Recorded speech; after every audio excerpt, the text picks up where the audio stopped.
Former Labor Prime Minister Kevin Rudd has been handpicked as Australia's next ambassador to the United States. Live to Trudy McIntosh. Trudy, there's certainly some controversy in it. There might be a sort of high risk, high reward factor, but already plenty of quotes about Kevin Rudd from his colleagues, many years ago it must be said, are being put to the Prime Minister of today, and he's defending his friend.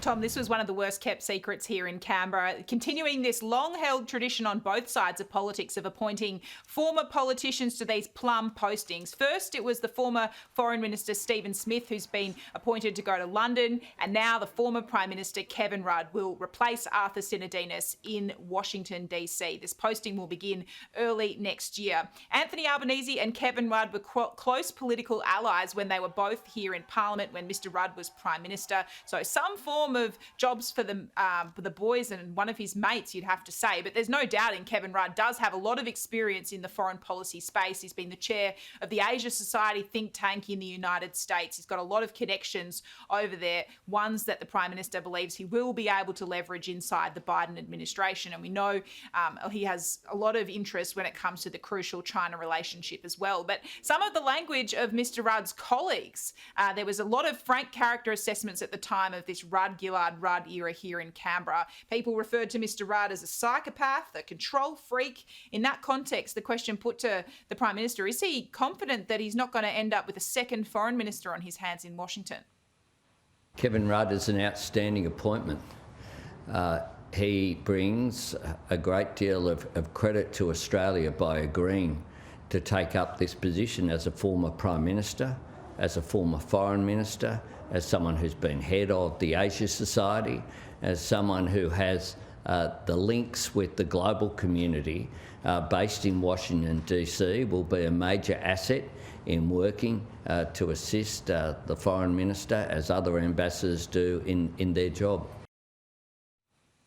Kevin Rudd has released a two-page statement very warmly welcoming this appointment. He says he's greatly honoured to have the role. He points out that he's lived and worked in the States for most of the past decade. He says in that decade he's had the pleasure of building relationships with Republicans and Democrats across politics. He adds he looks forward to continuing the work of Ambassador Sinodinos in strengthening the bonds between our two countries. Now, it's already been pointed out to the Prime Minister that Kevin Rudd has had some pretty harsh things to say about Donald Trump, and that may prove tricky if Mr Trump is actually really in contention to become the next Republican candidate ahead of 2024. Put that to one side. We know already we've heard from another former Prime Minister in Malcolm Turnbull. They were once fierce rivals, but in their post-prime ministerial career, there's been a mind meld between Mr Turnbull and Mr Rudd, and he has certainly welcomed this appointment. He says, "Congratulations, Kevin.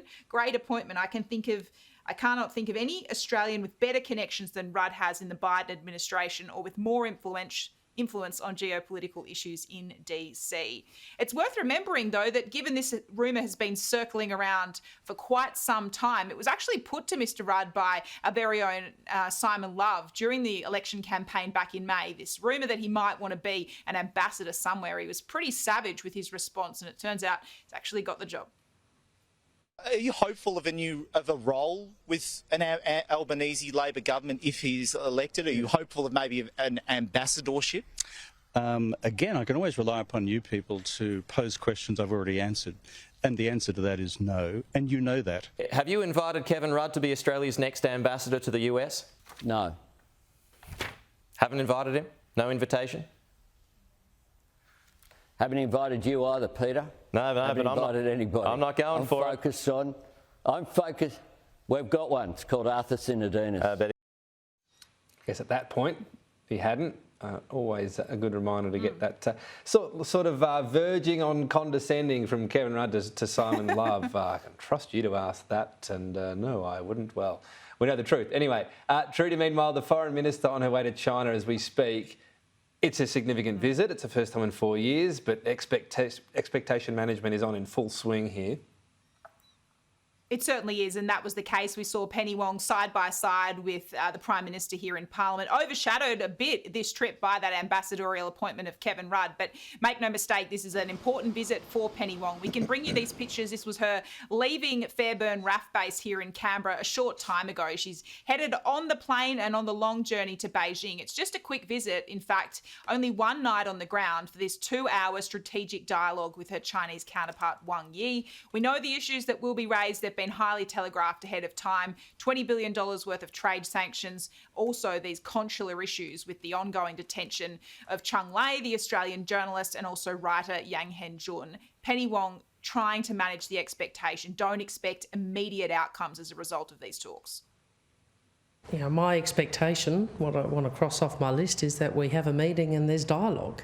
And that dialogue is important to stabilising the relationship, and dialogue is where some of the difficult issues, and they are difficult issues, different interests, different views, have to be resolved and have to be dealt with, and dialogue is an essential prerequisite for that. This trip is designed to coincide with the 50th anniversary of diplomatic ties between Australia and China. But also, Tom, it could actually, if successful, prove to be an entree for more visits next year, potentially even an invite for Anthony Albanese to also head to Beijing. Trudy, thank you.